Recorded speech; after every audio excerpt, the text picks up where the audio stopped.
मृत्यु माँ को आप कुछ भी बोल रहे हो, अनाप शनाप बक रहे हो. You are at a post, you should respect women, you should respect somebody's bahu, you should respect somebody's daughter, you should respect somebody's father.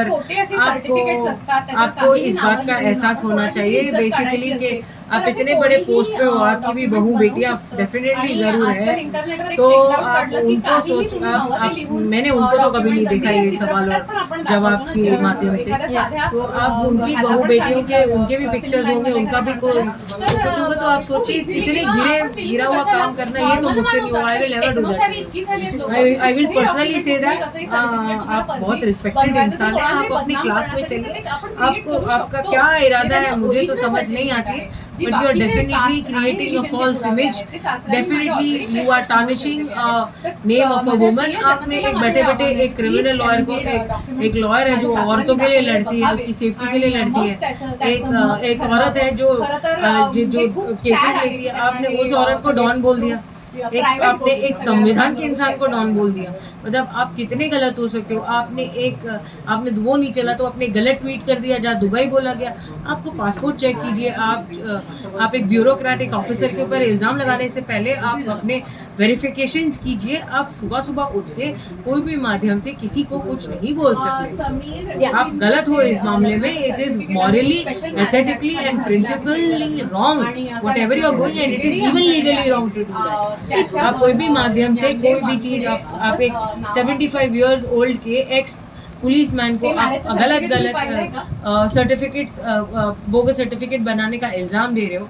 आप एक ऑनेस्ट ऑफिसर को सिर्फ ड्रग्स पकड़ने का काम कर रहा है, उसके ऊपर आपने इतने बुरे इल्जाम लगाए जिसने अपनी जान पर खेलकर डोंगरी में जिनके ऊपर इतनी सारी आफतें आई थी, जिन्होंने अपनी जान को रिस्क पे रखकर जो बच्चा जो ये रैकेट काम करते हैं, तो आपने उसको नहीं देखा और आपने ये सब चीजों why is this divorce and why is this certificates and why is this religion and political background related with drugs. ये कहाँ तक की कनेक्शन इनका, मेरे को नवाब मलिक जी जवाब दीजिए, ये तीनों का कनेक्शन कहाँ मिलता है. मैम, वसूली को लेकर इतने सालों के बाद आरोप लग रहे हैं, उस पे क्या कुछ बोलना चाहेंगी? बस मेरे भाई, आप एक आदमी है जो एक NIA में काम करता है, एक बड़ा ऑफिसर रह चुका है ना, जो एक इन्वेस्टिगेशन एजेंसी है हमारे देश की. आप वो एक काम कर चुका. He is very honest on his every post. He was never labelled और never had and appointed, but the thing is that it is very sad to know that right now that he's being questioned, he's been alleged extortion. लिया होता तो वो अब तक jail में क्यों होता. it's a very sensible as a lawyer I'm saying this as a personal lawyer कि अगर ये सब बात हो जाती तो कोई बेचारे अब तक वो बेचारा बच्चा जेल में क्यों होता. I'm just talking normally like you know as a normal lawyer. और extortion ये सब चीजें अगर होती तो नवाब मलिक जी की जगह होते, उनकी तरह जी रहे होते, उनकी तरह लाइफस्टाइल होती हमारी. लेकिन हम 3-3 दिन या 2-2 दिन की पैकेजेस लेकर पैसे जमा करके जाते हैं, जमा करके पैसे कोई ऐसी जगह पे जहाँ पर हम हमारी फैमिली को 2 दिन सुकून में दे सके, साल भर काम करके. तो आप उसको टारगेट बनाते हो. आपकी तरह तो लाइफस्टाइल हमारी है नहीं. क्या बोल सकते हो कि हम एक्सटॉर्शन करते हैं. और अगर आप बोलते हो तो प्रूफ कीजिए. प्रूफ होंगे. Please give proof. Twitter code नहीं है. Please go to the honourable court. There संविधान है हमारे लिए. प्लीज जाइए, वहाँ बात कीजिए, वहाँ जवाब दिया जाए. या मैम, जिस तरह से धमकियां मिल रही हैं उसके बारे में क्या कुछ बोलना चाहेंगे? अभी तक कुछ भी नहीं पता चल रहा है कि सही है गलत है. आप जिस तरह से बोल रहे हैं, धमकियों के बारे में क्या कुछ बोलना चाहेंगे? I am getting unknown calls saying कि आप कौन से कोर्ट में है. तू से जवाब दिया जा रहा है. एक अननोन कॉल्स आ रहे हैं 00 नंबर से. मुझे पता नहीं है, लेकिन काफी कुछ अननोन कॉल्स और धमकियों के कॉल्स आ रहे हैं कि तुझे मार देंगे, तुझे खत्म कर देंगे, तुझे उठा लेंगे, तू अपने आप को क्या समझती है, जबान तेरी बहुत चलती है, कहाँ फेंक के जाएगी तुझे पता भी नहीं चलेगा. ये मीडिया तो है, जो आज है कल नहीं है. ये सब दिखाया नहीं जाएगा. तू कहाँ गायब हो जाएगी, तू रुक, तुझे दिखाते हैं, हम तुझे ट्रैप करते हैं, तेरा स्टिंग ऑपरेशन करते हैं. ये सब भी बोला जा चुका है मुझे कि तू जा रही होगी तो तेरा फोटो खींचेंगे हम, कोई ऐसे सब गलत बातें बताया जा रहा है मुझे।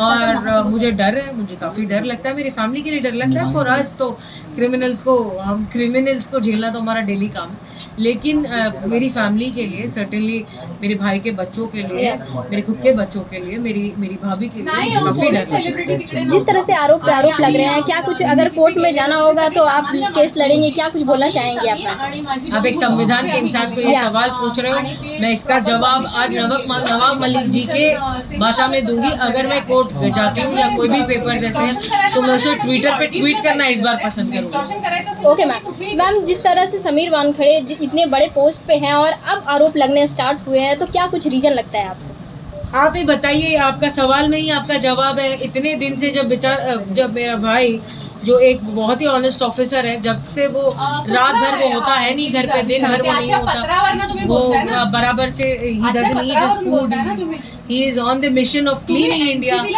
और जवानों के साथ लेके मिशन कर रहा है वो। He is doing the whole agency is doing a wonderful work. There are people in the offices, they come, I have an NGO. पर माँ बाप आके मुझे थैंक यू बोलते हैं कि हमारे एरिया में बिल्कुल आपके भाई की वजह से हमारे बच्चे सुधर गए। So I see the good part of it basically. So अभी दैट इज द ओनली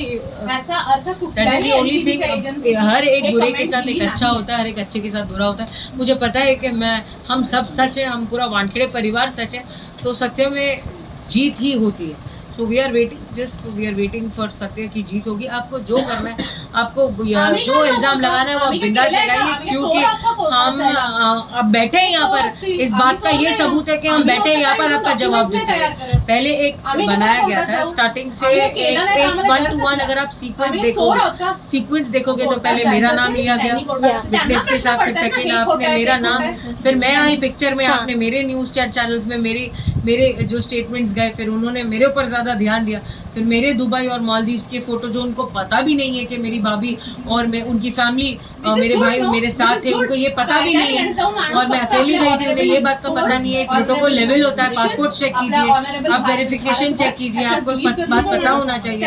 तो बेसिकली आपको कुछ भी मालूम नहीं है और आप इल्ज़ाम पे इल्ज़ाम लगा रहे हो। फिर थर्ड, आपने मेरे डैडी के ऊपर इल्ज़ाम लगाया, दैट्स द सीक्वल कि आपका कास्ट बुरा है, आप बोगस इंसान हो। जो इंसान 75 इयर्स का है, जो एक एक्स पुलिस ऑफिसर रह चुका है, आप इनडायरेक्टली बोल रहे हो कि पूरा सिस्टम फेलियर है। ये आपने the whole system has kept my brother and given him such a post.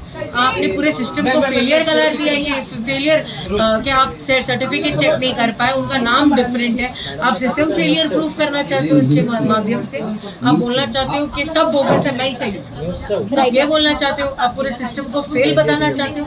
ऐसे तो आप NIA के ऑफिसर को बोल रहे हो, GST जो रह चुका है, उनके पोस्ट अलग अलग हो चुके हैं। आप पूरे NIA में भी हो चुका है, एक बड़े पोस्ट पे एजेंसी, आप सब एजेंसी उसको आपको उनको दिखा रहे हो कि ये कितने बड़े फेलियर है। आप ऐसा बोल रहे हो कि उन्होंने ओवरचेक नहीं किया होगा और जाने दिया होगा। आप ये केसेस को, आपके पास, अगर मैं आपको एक एडवाइस देना चाहती हूँ, अगर आपके पास इतने अच्छे सबूत है, आपके पास एक्सीलेंट सबूत है, आप बहुत स्ट्रॉन्ग हो, आप फाइनेंशियली बहुत ज़्यादा स्ट्रॉन्ग हो, आप एक पॉलिटिकल बहुत अच्छी पोस्ट पे हो, आप उठिए और कोर्ट जाइए।